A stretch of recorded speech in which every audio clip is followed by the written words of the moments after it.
Bonsoir à toutes et à tous et merci de nous rejoindre sur RTI1 pour votre rendez-vous hebdomadaire de décryptage de l'actualité. Le Club de la Presse, cette semaine, deux grands sujets qui interrogent à la fois l'économie ivoirienne et l'ordre international. D'abord, nous parlerons du cacao ivoirien, véritable pilier de notre économie. La Côte d'Ivoire demeure le premier producteur mondial, mais ces derniers jours, la filière traverse une zone de turbulence.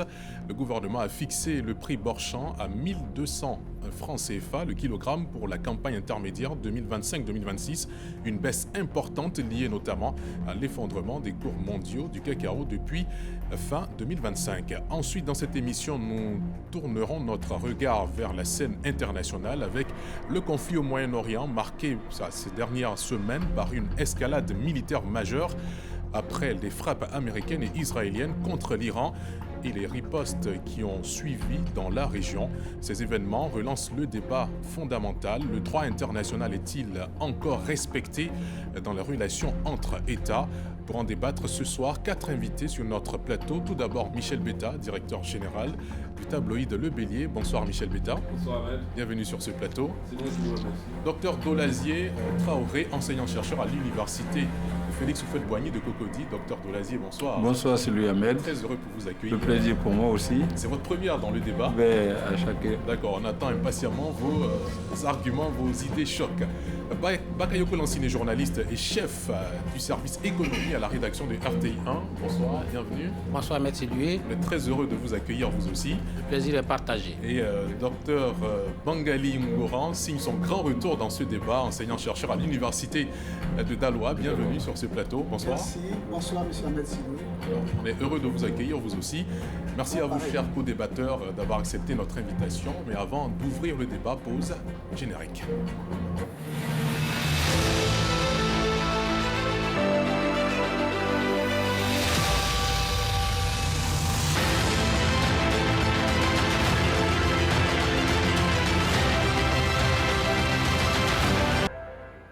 Retour sur le plateau du Club de la Presse, messieurs, avant d'en arriver à la question du cacao annoncée dans l'introduction. Nous sommes aujourd'hui le 8 mars, journée pendant laquelle est célébrée à l'échelle mondiale les droits de la femme. Petit commentaire avant de nous plonger dans ce débat, messieurs Lansine Bakayoko.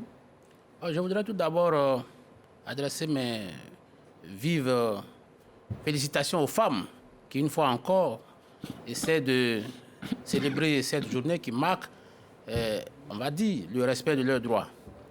Mais je voudrais aussi saluer les avancées qui ont été obtenues en Côte d'Ivoire. Aujourd'hui, toutes les femmes sont dans toutes les strates de l'administration et des entreprises publiques. Il est vrai que le quota de 30% n'est pas encore totalement une réalité, mais nous voyons clairement une percée des femmes dans les grandes sphères de décision. Vous avez dans le gouvernement 2 ministres d'État, vous avez d'autres ministres qui occupent des postes importants. Vous avez plusieurs directrices générales d'entreprises publiques et même les plus puissantes qui existent. Et puis, nous avons aussi les femmes dans d'autres pôles de décision, dans les milieux ruraux. Et donc, aujourd'hui, c'est une célébration très méritée, en tout cas en ce qui concerne la Côte d'Ivoire. Docteur Dolazier, votre avis, votre commentaire de cette journée? Oui, comme si je savais, avant de venir sur votre plateau, j'étais l'invité principal conférencier du 8 mars pour les femmes de Cocody. Voilà, je sors de l'hôtel Palm Club où un sujet avait été retenu, justice pour tous, agir pour la jeune femme et la jeune fille. Donc les femmes de Cocody ont trouvé utile de développer cet aspect. Elles trouvent qu'aujourd'hui, pendant qu'on prend l'égalité et que jusqu'à présent, il n'y a pas un satisfecit général en fait de leur part, et surtout pour les femmes et les jeunes filles. Donc j'ai dû développer et pour en conclure que pour cette génération de femmes et pour les générations futures, les jeunes filles, il fallait tout simplement être bien éduqués, bien se former. Et ensuite, vous savez, les droits, ça ne s'octroie pas. Quand les droits s'octroient, on agit avec un peu plus de faiblesse. Mais lorsqu'on conquiert le droit, on connaît l'importance du droit et on agit avec plus de primauté. Et cette lutte-là passe par l'éducation et la formation. L'éducation et la formation, et c'est ce que j'ai passé mon temps à leur dire depuis ce matin. Et je dis, effectivement, femmes de Côte d'Ivoire, femmes d'aujourd'hui et de demain, le grand défi, c'est être éduqué, aller à l'école, bien se former, être spécialisé, avoir une bonne formation, et puis les autres droits ne ruisseleront à juste titre. Bien noté. Michel Betta. Oui, la journée internationale du droit de la femme est une journée importante, moi, en ce sens que, pour moi, c'est plutôt les femmes qui ignorent leurs privilèges au sein de la société vers lesquels il faut se tourner. Je veux parler aux femmes des zones rurales, je veux parler des jeunes filles qui sont moins formées, parce que même moins formées, tu as des droits. Et il faut les connaître. Voilà, donc, c'est quoi pour les exercer et pour les mettre en exergue. Parce que, quoi qu'on dise, nous avons vécu dans des sociétés où la femme est souvent reléguée au second plan. Il faut dire les choses telles qu'elles sont. Et il faut que, pour que cela change, c'est elle-même d'abord. Est-ce qu'elle en est consciente? Qu'il y a des droits qui lui sont octroyés. Est-ce qu'elle s'en saisit? Est-ce qu'elle les exerce? C'est ça, c'est le plus important. Nous-mêmes, les hommes, il y a d'autres qui restent à la traîne parce qu'ils n'exercent pas ce qu'ils ont à exercer quand un homme... Tu vois, souvent, il y a un fait quand je me balade et puis qui me reporte, souvent qui m'énerve, c'est que la plupart des femmes ont des enfants et les hommes sont loin de ces enfants-là. On voit une femme très souvent élever seul un enfant. Mais pourquoi? Est-ce que c'est parce que l'homme n'a pas les moyens ou bien il ne joue pas son rôle? Bref, pour dire que c'est des questions sur lesquelles les femmes doivent être suffisamment instruites pour pouvoir aussi, je dis, porter plainte vis-à-vis de l'homme. On voit souvent que les femmes se sentent flouées, les hommes ne font pas leur devoir. Bon, toutes ces questions-là, il faut qu'elles se les approprient. Moi, je pense que la journée du droit des femmes, c'est pour qu'elles prennent conscience de ce qu'elles ont des droits, il faut qu'elles se les approprient et qu'elles cherchent à les faire exercer. Docteur Bangali Ngoran. Oui, à la suite des autres débatteurs, je me joins donc à leurs propos pour me réjouir de ce que cette journée a été instituée et qu'elle permette aux femmes déjà de sortir de leurs différents foyers, de leurs différents lieux de profession pour, disons, élever donc leurs conditions à la dimension nationale et internationale pour qu'elles soient plus visibles. C'est une histoire qui s'écrit, mais il faut éviter le piège de tomber dans le folklore. Cette histoire qui s'écrit là a deux moteurs essentiels. Il y a ce que les institutions peuvent faire en termes de, je dirais, de plaidoyer. Les femmes ont déjà formulé un certain nombre de points de plaidoyer qui sont connus, qui sont codifiés. Il revient aux institutions de créer les conditions pour que chaque année qui passe soit l'année d'une nouvelle, d'un nouveau droit qui a été conquis. Mais au-delà de ce point-là, il y a une part de responsabilité des femmes même, donc une dynamique intra-genre qui doit constituer pour celles qui sont les porte-flambeaux de la jante à influencer, si vous voulez, les générations qui viennent après elles, qui se trouvent encore au lycée, qui se trouvent encore à l'université, au collège.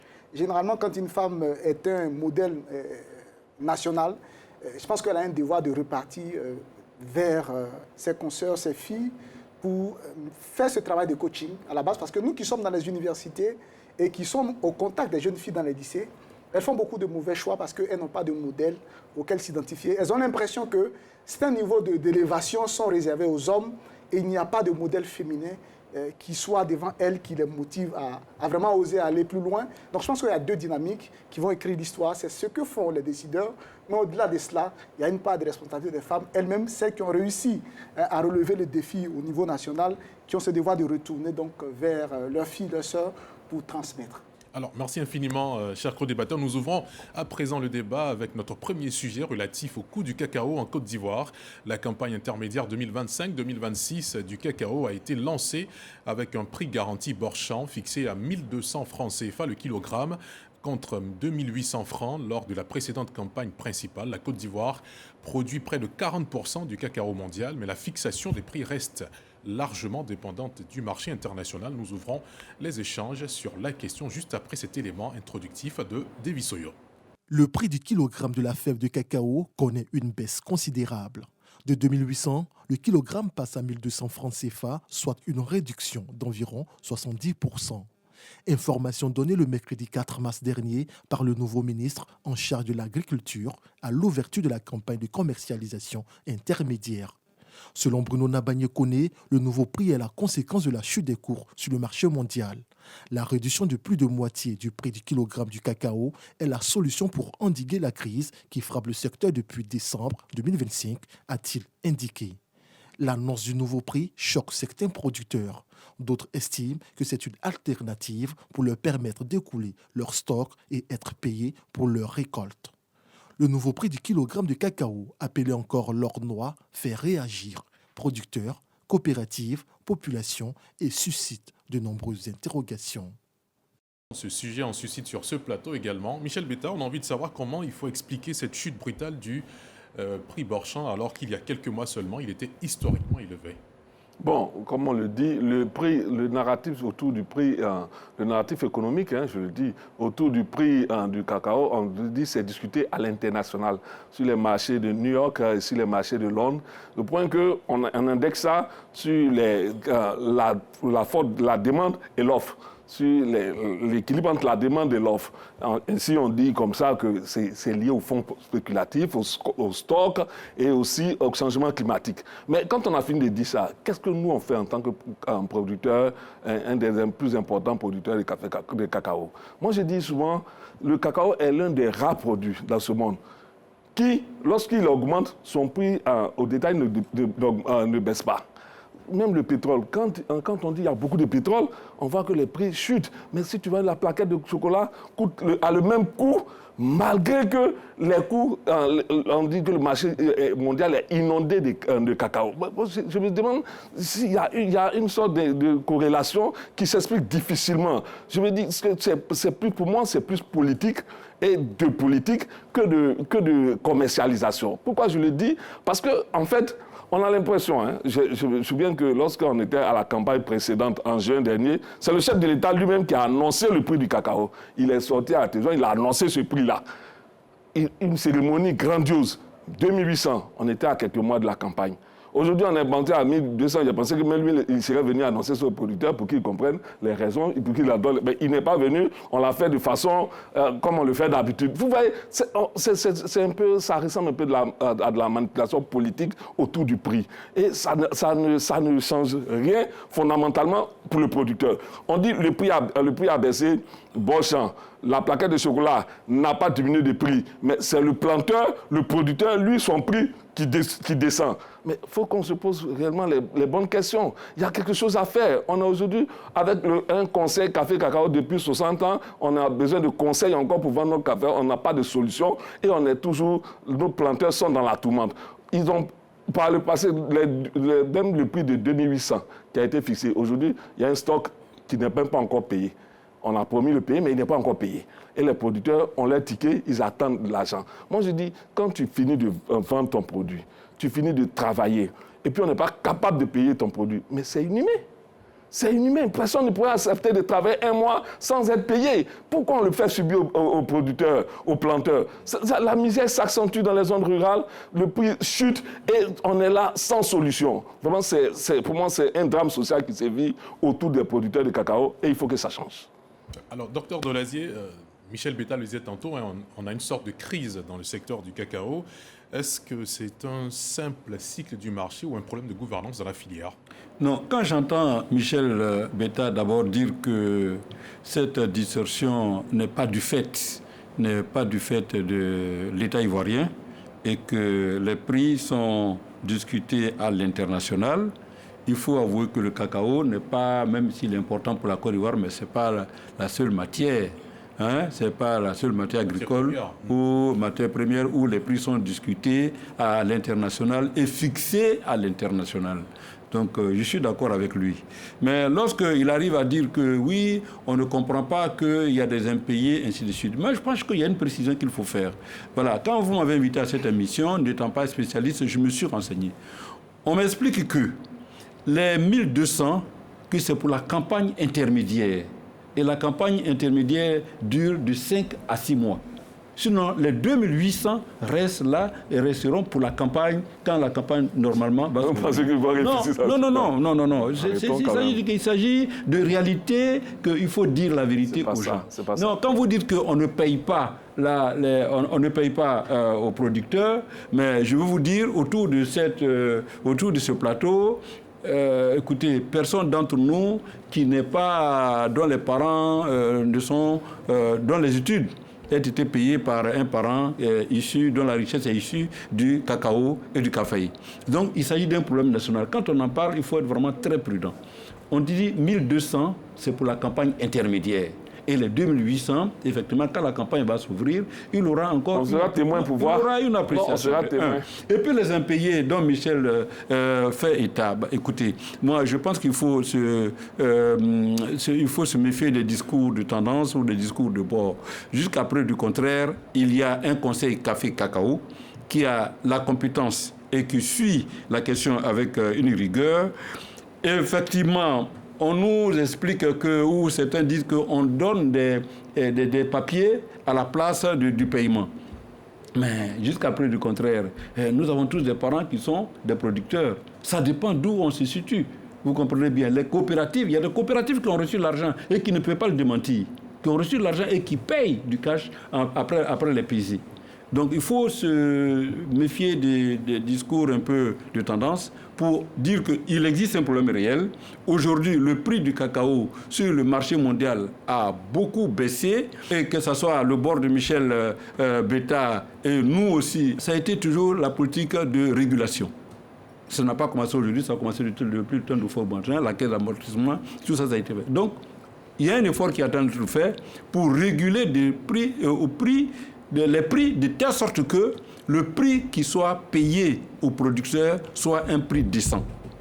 D'accord. Lansine Bakayoko, la Côte d'Ivoire en tant que premier producteur de cacao au niveau mondial ne peut pas peser de son poids dans ce processus de fixation de prix, pour que même dans une campagne intermédiaire, les producteurs ne se retrouvent pas à avoir un prix en dessous même de plus de la moitié de ce qui a été annoncé au départ.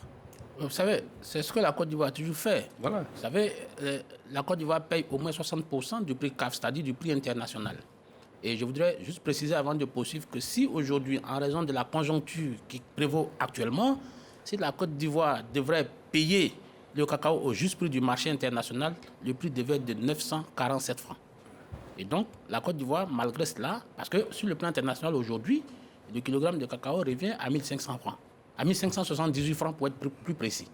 Donc si la Côte d'Ivoire devrait s'ajuster sur le marché international, elle devait être 947 francs le kilogramme. Mais le gouvernement, soucieux bien sûr du bien-être des paysans et des producteurs, a décidé de faire un geste, c'est-à-dire d'envoyer le prix jusqu'à 1200 francs. Cela équivaut à près de 231 milliards de subventions que l'État concède aux paysans.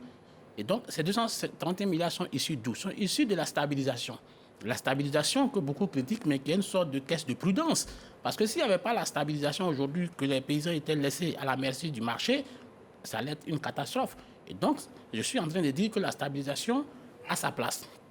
Maintenant, tout le monde l'a dit ici, le cacao, c'est un marché spéculatif. Ça dit que les prix dépendent du marché international.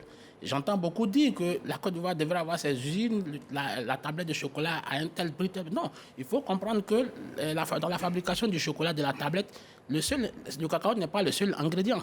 Il y a beaucoup d'ingrédients, par exemple de la vanille, du sucre, qui sont majoritairement produits, par exemple, dans les pays d'Amérique du Sud. Donc, le chocolat, la tablette qui se vend là, c'est un agrégat de matière qui permet de le concevoir. Donc, la Côte d'Ivoire ne peut pas être le seul décideur sur cette question. Maintenant, on dit, le ministre, le gouvernement n'a pas fait son travail. Non, moi je suis très réservé sur cela, parce que le travail a été fait. Et donc, il y a les indexations sur le marché international. Donc, je crois que ce sont ces lignes-là que le gouvernement suit. Et on dit, l'année dernière, figurez-vous, en mai 2025, la tonne de cacao se négociait à peu près à $10 000. Et en octobre, au moment où le gouvernement fixait les prix, nous étions à peu près à $6 600. Et il y a un mois, on était à peu près à $2 800. Et quand moi je regardais les index ce matin, on était à peu près à 2600, 2700. Figurez-vous que le mercredi dernier, quand on fixait le prix, on était à peu près à 2600. Donc c'est un marché qui est constamment en décadence, qui est en chute. Donc ça veut dire que cette chute devient structurelle. Et dans ces conditions, le gouvernement ne peut pas continuer à compter sur la subvention, parce qu'il va se creuser un déficit de la stabilisation même qui va éroder le marché et mettre les populations les populations paysannes en situation de détresse très avancée. Donc pour moi, aujourd'hui, il y a une vision, une politique qui est menée, qui est incarnée peut-être par le ministre Koné Bruno, qui vient juste d'arriver, donc on ne peut pas lui imputer. Et on ne peut pas imputer au ministre Koné Bruno la décadence du marché. Je crois que, et même pas au gouvernement, parce que c'est un problème mondialement structurel. Et je vous assure que le prix que nous payons aujourd'hui aux paysans en Côte d'Ivoire, le Ghana paye moins. Le Ghana a autour de 1000 francs qu'il paye. Le Cameroun, même qui avait donné l'exemple et pour lequel on avait poussé des cris d'orfraie ici, le kilogramme, je regardais les indexations ce matin encore, le cacao est payé là-bas à moins de 1000 francs. Alors que quand il y avait la période de vache grasse, on était monté jusqu'à 6 000, 5 000, 6 000.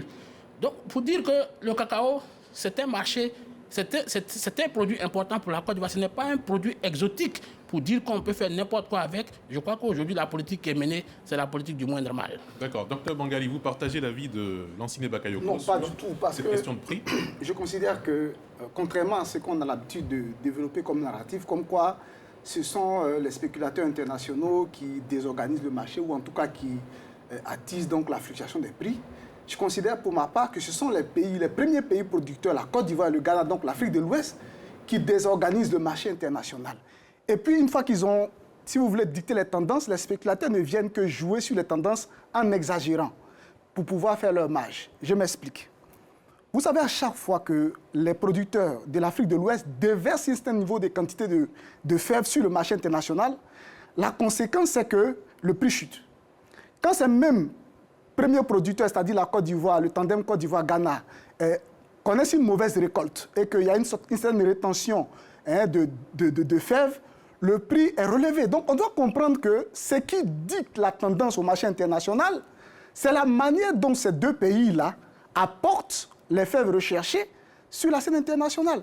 Depuis 60 ans, on est dans le même engrenage et on n'a toujours pas compris que la clé du système, c'est de faire en sorte de trouver un moyen pour rationner le marché, de sorte qu'on sorte de la logique de produits de traite. C'est-à-dire un produit de traite tel qu'on a reçu pendant la colonisation. Quand sa saison arrive, c'est comme les mangues que vous voyez dans les villages. Il y en a en surabondance. On peut placer 10 mangues à 5 francs. Et puis, au fur et à mesure qu'on s'éloigne de la période de traite, le prix commence à remonter. Et la clé pour que la Côte d'Ivoire sorte de l'engrenage, parce qu'elle a une grande responsabilité, parce que en tant que premier producteur, c'est le pays qui introduit le plus de quantité de fèves sur le marché et qui porte la responsabilité de désorganiser à chaque fois le marché. Et donc, la clé, c'est que je vais proposer rapidement un modèle qu'ont suivi les autres pays qui se sont enrichis avec les matières premières. Que ce soit le modèle des pays producteurs, le modèle des pays qui produisent le soja ou le maïs tangerine, c'est le même principe. On part du principe que le cacao, l'État de Côte d'Ivoire ne peut pas le racheter, le stocker, et puis libérer par petite quantité pour réguler les marchés, parce que le cacao a 9 mois de période de conservation. Et il y a eu une crise en 89, la guerre du cacao entre Houphouët-Boigny et les producteurs, et on a été pris à ce jeu. On avait seulement les fèves brutes, on a décidé de ne plus vendre pour rationner le marché, donc d'appliquer ce que je suis en train d'expliquer là. Mais les exportateurs ont croisé les bras, ils savaient qu'au bout de 9 mois, on allait être obligé de libérer ce qu'on avait gardé. Parce que la Côte d'Ivoire n'a pas compris qu'il est de la responsabilité de la puissance publique aujourd'hui de créer une chaîne de broyage pour faire en sorte que les fèves soient dans un état qu'on peut conserver sur 2-3 ans. Nous produisons par exemple 1 300 000 tonnes par an. Ce qui représente... Il faut actualiser vos chiffres, monsieur. Ce qui représente, vous aurez la parole quand j'aurai fini. Ce qui représente, ça peut changer parce qu'il y a des bonnes périodes de bonnes récoltes ou pas. Mais ce qui représente en moyenne l'équivalent de 110 000 tonnes qu'on a le droit d'introduire sur un marché par mois. Alors, la Côte d'Ivoire ne peut pas se le permettre parce que les fèves sont à l'état brut. Et donc, quand on est dans la traite, on introduit d'un coup une quantité. Actuellement, on parle d'introduire 400 000 tonnes sur le marché d'un coup. Mais qu'est-ce qui va se passer? S'il y a une surabondance, le prix va chuter tout simplement. La faute à qui? Aux spéculateurs ou bien à la Côte d'Ivoire? Donc je pense qu'il faut aller vers un modèle, un nouveau paradigme. D'où est-ce que vous tirez vos chiffres? Laissez-moi finir. Complètement déphasage avec le vous aurez le temps de contester, mais laissez-moi finir. Il faut aller vers un nouveau paradigme où l'État de Côte d'Ivoire, à travers la puissance publique, le régulateur, si on peut l'appeler comme ça, le CCC, met en place un complexe industriel de broyage pour changer l'état des fèves, pour les conserver, de sorte que chaque mois, elle rationne le marché, elle libère une certaine quantité de beurre de cacao, de sorte à réguler le marché. Ça va lui profiter non seulement en tant que premier producteur, mais aux autres producteurs qui, de ce fait-là, verront la matière première qui est rationnée, revalorisée. C'est ce qui est fait même dans nos villages. C'est-à-dire que c'est une sagesse que même nos parents cultivateurs ont compris, même avec le maïs. Quand nous sommes dans une période de récolte de maïs, qu'il y a trop de maïs sur le marché, le kilogramme se divise par 4, par 5, par 6. À un moment, ils réfléchissent à comment est-ce qu'on peut trouver le moyen de conserver nos récoltes et puis les écouler progressivement sur le marché pour le rationner. Donc, ils ont inventé des greniers et puis ils stockent. Quand ils récoltent, ils libèrent seulement un petit pourcentage. Et puis, quand le marché en demande, ils sortent progressivement les sacs jusqu'à ce que... Donc, je pense que c'est vers ce modèle-là que la Côte d'Ivoire doit aller. Et c'est une urgence aujourd'hui parce que nous sommes dans l'ère du dérèglement climatique. Avant, ces genres de fluctuations étaient l'exception. Aujourd'hui, c'est devenu plutôt la norme. Parce qu'on va aller avec des saisons de grandes disettes, le prix va monter d'un coup. Et puis ensuite, ça va chuter, ça sera les montagnes russes. Donc, il faut migrer vers un nouveau paradigme. La clé, ce que les autres ont utilisé pour financer ce modèle-là, c'est ce qu'on appelle les fonds souverains. Parce qu'il ne faut pas proposer des idées sans aussi donner les éléments d'analyse pour pouvoir le mettre en pratique ici. C'est que la Côte d'Ivoire, avec la manne pétrolière, pense aussi à mettre en place un fonds souverain qui permettra à financer ce genre d'industrie-là pour transformer les faits pour les mettre en produits semi-finis. Et puis rationner le marché de sorte qu'elle-même, elle en tire un profit et que les autres aussi producteurs puissent moins souffrir de cette dynamique de désorganisation dont les seuls responsables sont la Côte d'Ivoire et le Ghana pour moi. D'accord. Docteur Dolazier, est-ce qu'il faut aller justement vers ce modèle de pré-transformation? Je suis même très heureux du point de chute de mon confrère. C'est que là où il dit que la Côte d'Ivoire doit créer un fonds souverain pour essayer d'être moins dépendant des choses, mais ce qu'il oublie de dire, ou ce qu'il dénonce, ou bien ce qu'il ne sait pas, c'est que la production que nous gérons actuellement, c'est que nous vendons, la Côte d'Ivoire vend par anticipation. Nous vendons par anticipation. Renseignez-vous, c'est ça. Je le sais, justement, il faut mettre fin à ça. Bon voilà, si vous le saviez. À partir du moment où nous vendons par anticipation, donc les stocks actuels, nous sommes en train de les gérer. Et puis bon, écoutez, il faut être objectif quand on parle de la question, parce que nul n'a intérêt que ça soit une question polémique, parce qu'on a tous nos vies qui sont liées. On a tous dit que la richesse de la Côte d'Ivoire repose sur l'agriculture, notamment sur le café et le cacao. Bon, regardez, à un certain moment, lorsque le marché international, pour ne pas dire les grands consommateurs, ont vu que les pays producteurs, notamment la Côte d'Ivoire et le Ghana, qui sont à 60%, 60%, nous, la Côte d'Ivoire fait 40%, le Ghana fait 20%, nous sommes constitués à 60%. Vous pouvez vérifier les chiffres, je pense que c'est exact. Alors, à un certain moment, il y a 10 ans, ils ont commencé à nous dire sur le marché international que de toute manière, le cacao brut, c'est vrai, c'est de la qualité, et que désormais, que pour le chocolat, ils allaient inclure la graisse animale. La graisse animale, et même du beurre de cacao, rien que pour atténuer la teneur de cacao réelle dans les chocolats. Vous voyez, c'est eux les fabricants. Et puis tout à l'heure, Michel, quand on parlait, honnêtement, si je vous pose la question, vous consommez combien de chocolat par jour? Là, vous allez me dire... Mais c'est pourquoi j'ai parlé du prix de la tablette qui ne chute pas. Voilà. Si le prix est abondant sur le marché, il faut que la tablette chute pour qu'on puisse consommer abondamment. Il y a les grands consommateurs, ce sont les grands consommateurs qui sont des grands commerçants, qui sont sur le marché international. Aujourd'hui, le cacao n'est pas le seul produit qui dépend de la loi internationale. Il faut être très prudent quand on en parle parce que c'est comme si mon collègue disait que oui, la Côte d'Ivoire même s'autoflagelle, sachant que nous devons agir comme ça et puis nous ne l'avons pas fait et que ça a une incidence sur nos paysans. Qui a intérêt à ce que les paysans soient riches? C'est l'État ivoirien même qui a intérêt à ce que les paysans soient riches et qui paient toutes les fiscalités. Il ne veut pas, apparemment. Non, c'est pas. Non, vous ne pouvez pas dire ça. Ah, mais vous avez géré ce pays. Bon, excusez-moi du terme. Ce pays a été géré pendant un certain moment avec la stabilisation. On a vu que ça a contribué au développement de la Côte d'Ivoire. Méfiez-vous quand on en parle. D'accord. Alors, Michel Betta, nous avons deux cas de figure, celui de Dr Dolazier et de Dr Bangali. Dans lequel vous situez-vous? Celui de la transformation, la pré-transformation, pour mieux servir les intérêts? Sur la question, on nous dit qu'on va aller à la transformation. de première nécessité, disons, le broyage. Mais moi, je posais cette question-là à quelqu'un. J'ai dit, mais qu'est-ce qui est plus difficile entre faire la teke et puis faire le chocolat? On te dira, non, c'est le chocolat. Mais parce qu'on n'a pas appris à faire le chocolat aux femmes, on n'a pas appris à faire le chocolat à nos paysans. Mais c'est à quoi qu'on n'a pas intérêt à ce que ceux-là valorisent leurs produits. On t'apprend à faire la teke, tu prends le manioc, tu fais la teke. Mais si aujourd'hui, moi je dis, je ne parle pas de conseils, parce que je dis, après 60 ans, si tu as besoin de conseils pour poursuivre ta vie, c'est que toi-même, tu as un problème. Donc moi, je veux dire, il faut trouver des solutions.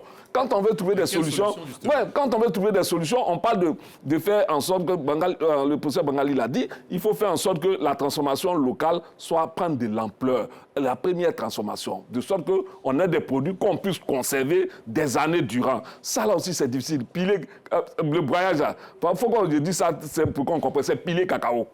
Piler. Pour que ça devienne poudre. Mais ça, ce genre de mécanisme-là, c'est pas ça, la Côte d'Ivoire ne peut pas se permettre. Il ne faut pas qu'on nous donne l'impression... Moi, c'est pas j'ai parlé de politique. Parce que, à la vérité, quand tu analyses tout ce qui se passe, la spéculation qui se passe autour du cacao, tu comprends qu'il y a quelque chose qui ne se dit pas et qui se fait au détriment de nos planteurs. Et c'est ça qui nous aide souvent. On a vu, pendant toute la période où c'était à 2800, on a vu plein de camions de cacao bloqués au port pendant des mois. Qu'est-ce qui s'est passé?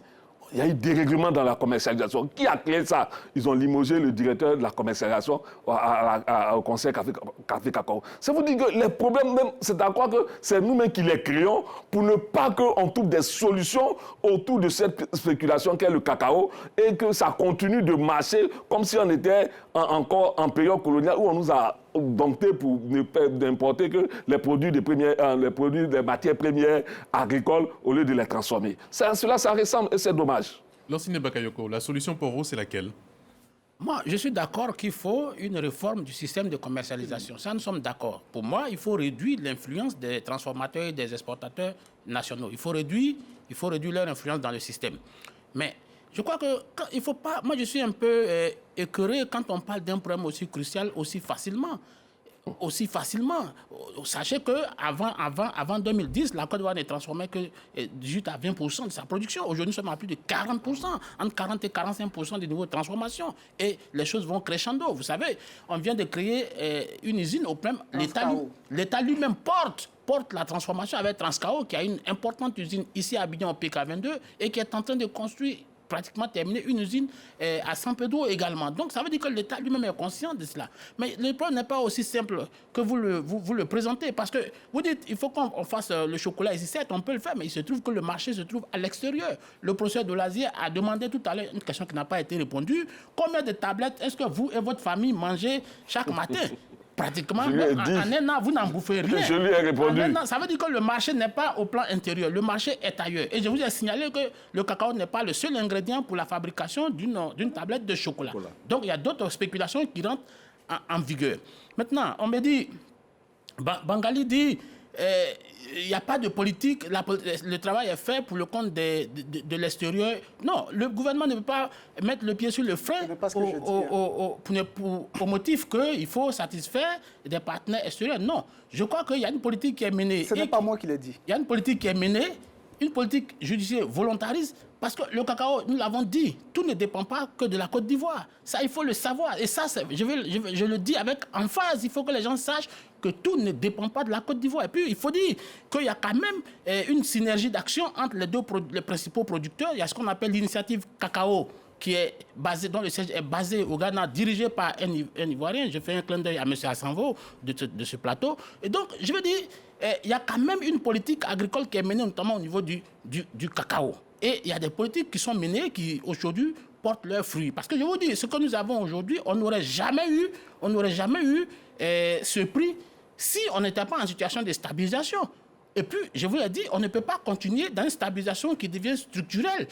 Dans une situation qui devient structurelle, tant qu'elle est conjoncturelle, oui, on peut faire de la subvention, qui est une mesure conjoncturelle. Mais si la baisse devient structurelle, on ne peut pas continuer à supporter les choses. Il faut que les charges soient partagées. Et les charges partagées, c'est quoi? C'est de dire aux paysans, vous renoncez à un certain nombre. Parce que nous avons un choix à faire. Soit nous créons le déséquilibre et donc l'effondrement de la filière, ou bien nous renonçons à une partie de nos gains pour assurer la pérennité de la filière. Je crois que c'est la deuxième option que le gouvernement a choisie et fort heureusement, cette décision aujourd'hui est quasiment adoubée par les jeux. Mais je voudrais terminer par la saluer. Il faut que, comme le dit Bangali, il y a aussi une question de patriotisme. Il y a une question de patriotisme. Il a dit tout à l'heure qu'il y a eu une année, il y a eu une surproduction qui s'est passée ici et que les exploiteurs ont croisé les bras en attendant, en disant qu'il y avait des produits qui sont là et qui vont forcément être acheminés. La même situation s'est présentée cette année.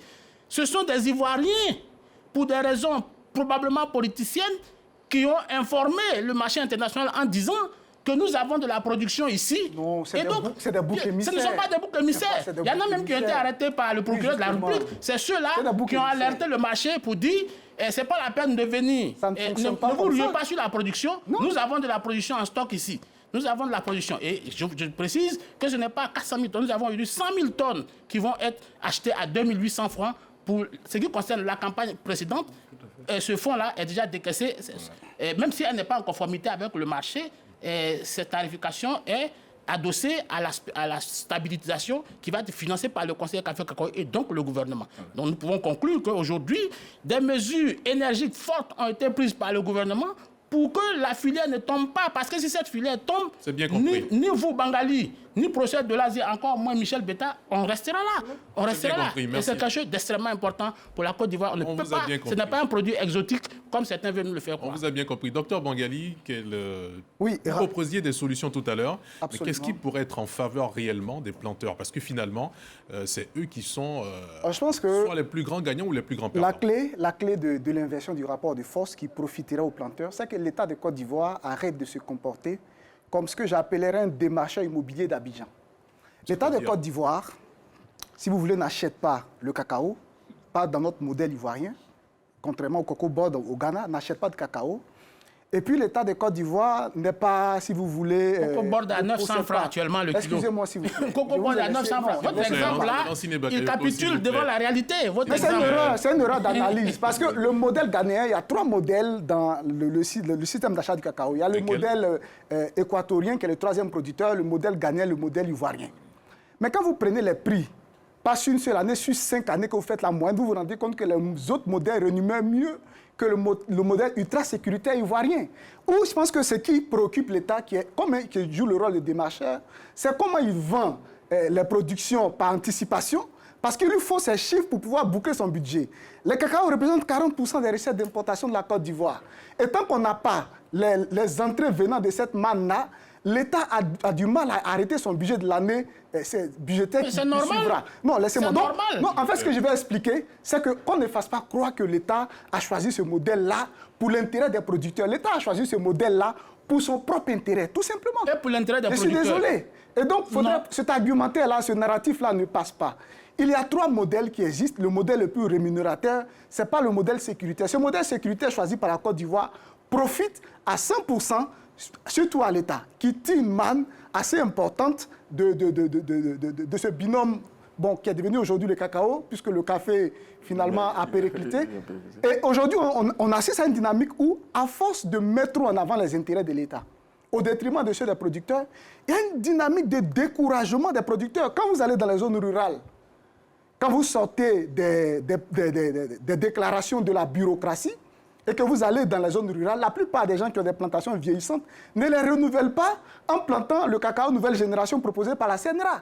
Ils le renouvellent par d'autres cultures parce qu'ils sont découragés. Non, notre production est montée jusqu'à 2 millions de tonnes au point que le gouvernement demande aux producteurs de ralentir la production. Vous ne pouvez pas dire que les planteurs sont découragés. Laissez-moi finir. Je vous fais cas d'un constat. Si vous sortez d'Abidjan, que vous allez dans les lieux de production habituels, j'y vais souvent parce que moi-même qui vous parle, la moitié de ma famille est intégrée dans cette filière-là. Donc je parle de ce que je vis au quotidien. Quand vous allez là-bas, les vergers vieillissants, détruits souvent par le Cholen-Sout, quand ils coupent les arbres, ils ne replantent que peut-être à 20% ou rarement le cacao.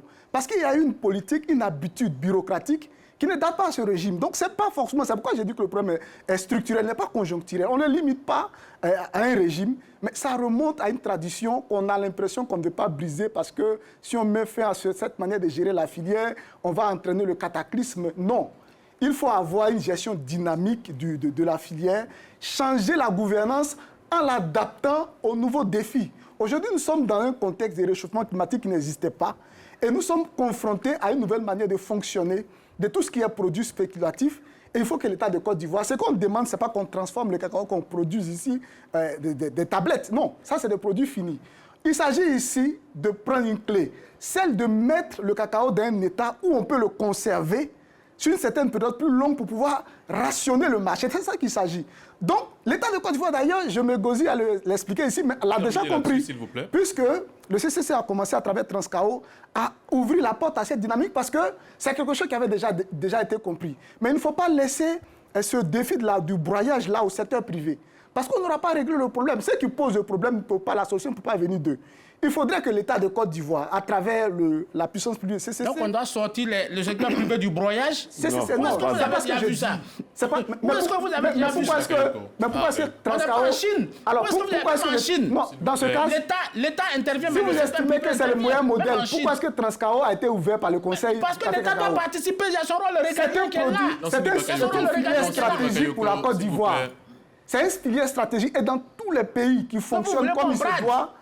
Dans tous les pays qui fonctionnent comme il se doit... Ce n'est pas une filière expérimentale. Les filières stratégiques sont gérées par l'État de manière stratège. C'est une filière stratégique, elle doit être gérée par l'État de manière stratège.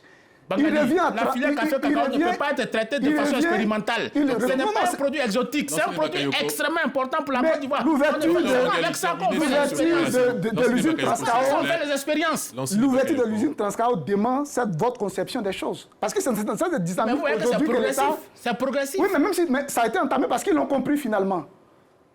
Donc, il ne faut pas, je pense, laisser ce domaine-là exclusivement au privé parce que le privé qui a fait le problème, la solution ne peut pas venir du privé. Donc, je pense que comme c'est un domaine stratégique, il revient à l'État de se positionner sur le domaine du broyage. C'est un très bel exemple et c'est encouragé d'avoir ouvert sur un fonds de la puissance publique, Transcao. Il faut multiplier la dynamique et je l'ai dit pour le financer, mais Dieu même a eu pitié de nous envoyer la manne pétrolière. On alimente un fonds souverain et selon les indiscrétions, le fonds souverain est en train d'être mis en place. Après, le contenu qu'on y mettra, est-ce que ça va servir à industrialiser le cacao? Ça, ce n'est pas encore dit. Mais on a évolué, Transcao a ouvert, un fonds souverain est en projet. Et ça, c'est déjà très bien. Merci infiniment, messieurs, pour ces analyses. Nous quittons maintenant les plantations de cacao pour nous tourner vers un autre théâtre de tension, cette fois-ci géopolitique et militaire. Ces dernières semaines, la planète assiste à une escalade majeure au Moyen-Orient avec des frappes américaines et israéliennes contre l'Iran et des ripostes qui menacent d'embraser toute la région. Au-delà des enjeux stratégiques, une interrogation revient avec insistance. Assiste-t-on à une érosion du droit international? Réponse en infime partie avec Davis Oyo.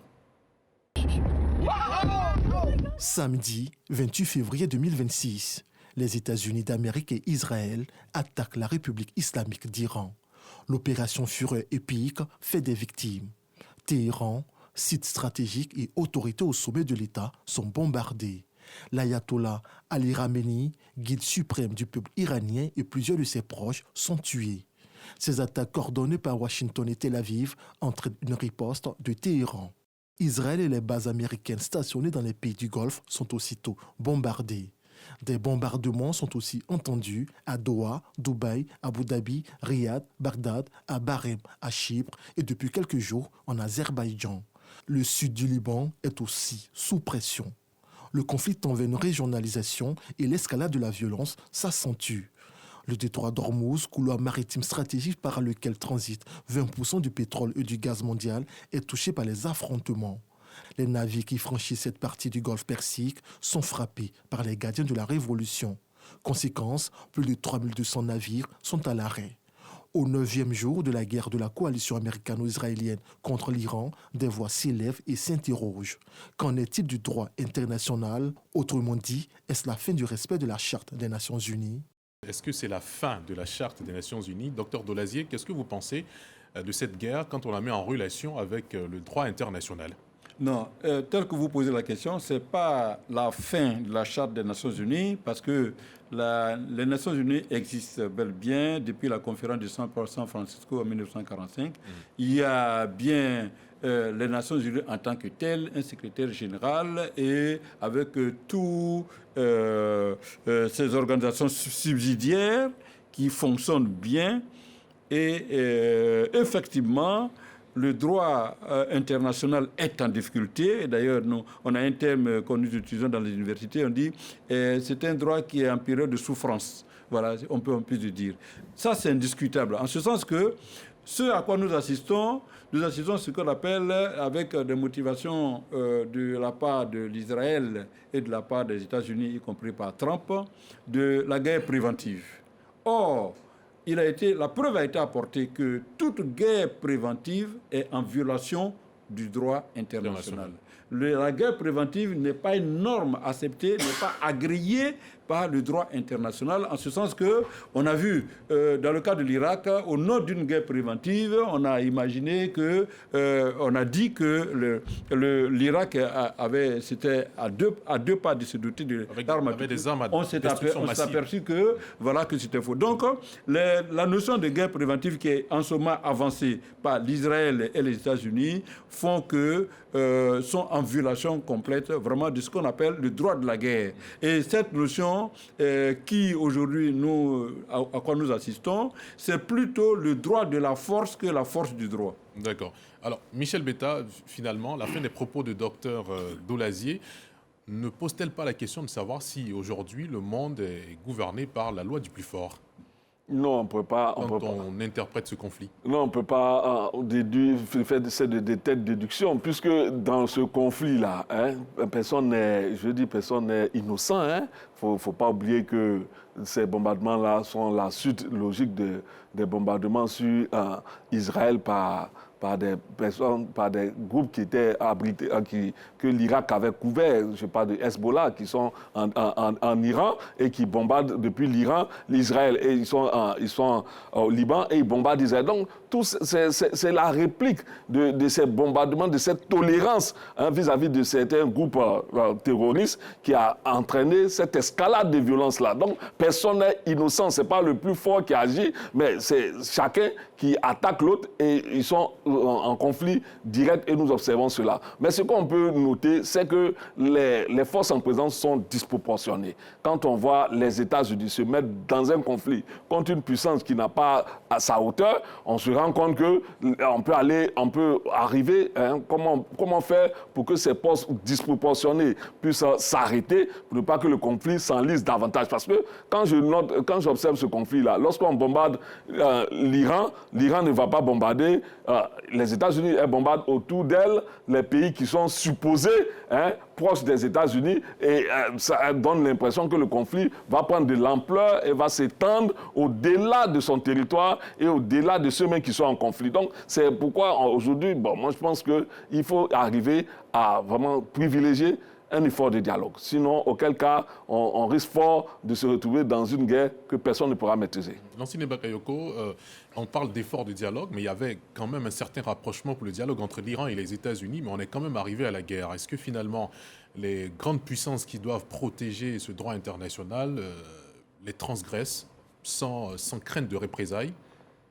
Vous avez parlé de requiem pour le droit international. Moi, je ne dirais pas requiem, mais je dirais au moins que le droit international est pour le moment entre parenthèses.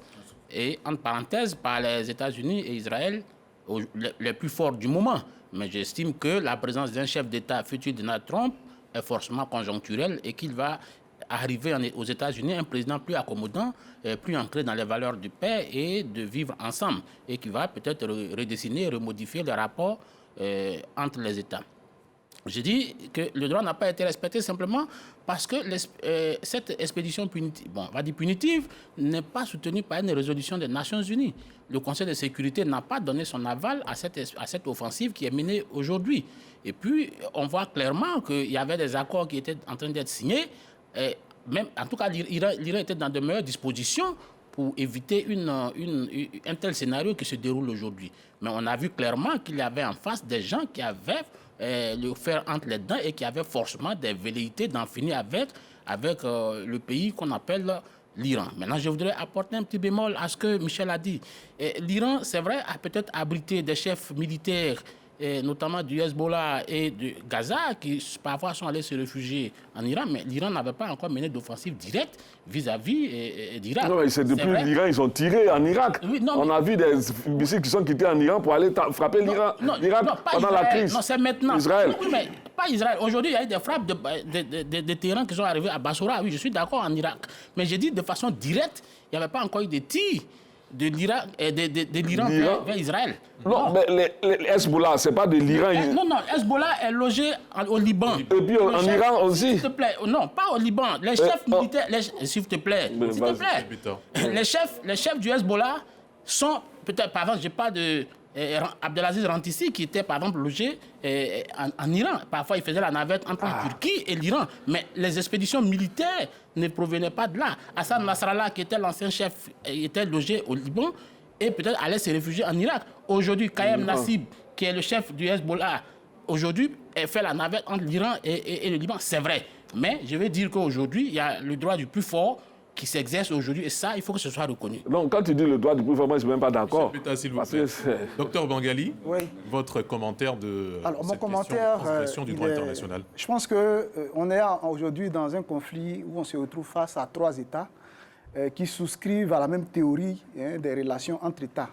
Donc, à la loi, à la théorie, ce qu'on appelle en relations internationales, la théorie réaliste.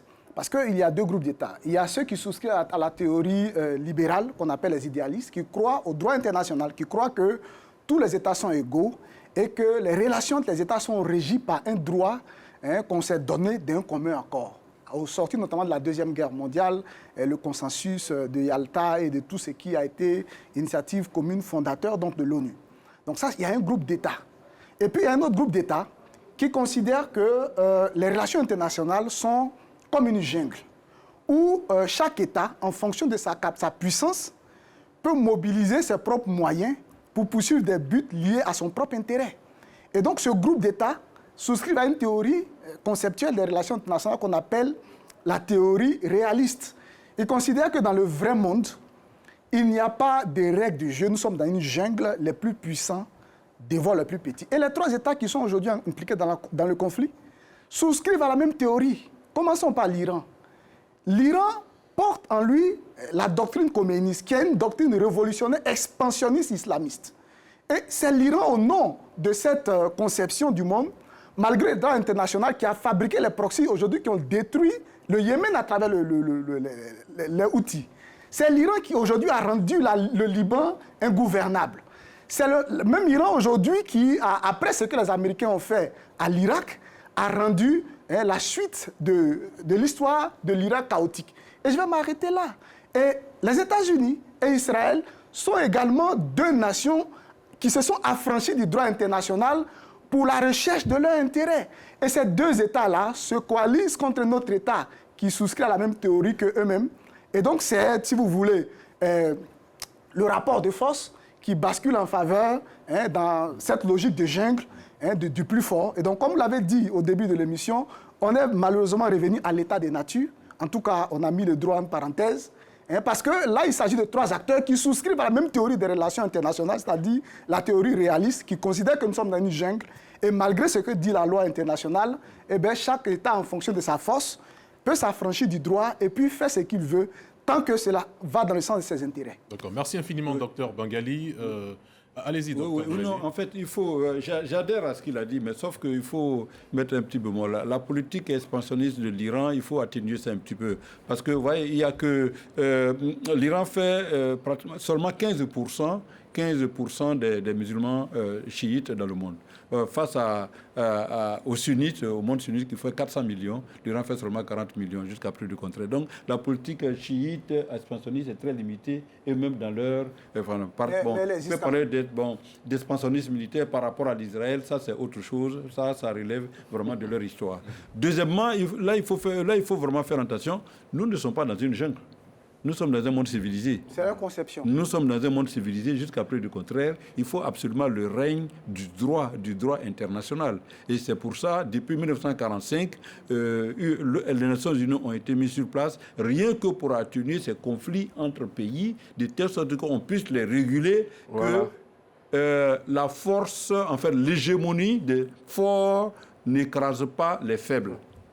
Mais ça se voit plus ou moins, parce que quand tu vois, les crises ne vont pas totalement vers les civils. Sinon, si c'était par le passé, quand on relate un peu la Deuxième Guerre mondiale, pas de 3 millions de morts. Mais cette guerre-là, il y a eu beaucoup d'armes qui ont été tirées, mais ce n'est pas dirigé contre les civils, oui, au point que... Oui, c'est pourquoi c'est pour dire que le droit n'est pas bafoué totalement. Voilà. Les gens essaient tant bien que mal, dans leur hégémonie militaire, de ne pas violer ce droit-là totalement en tuant les civils, en s'attaquant aux sites qui ne sont pas militaires. Donc je dis que le droit est en crise, mais il n'est pas totalement piétiné. Il est en veilleuse. Il est en veilleuse, voilà. Il est en souffrance.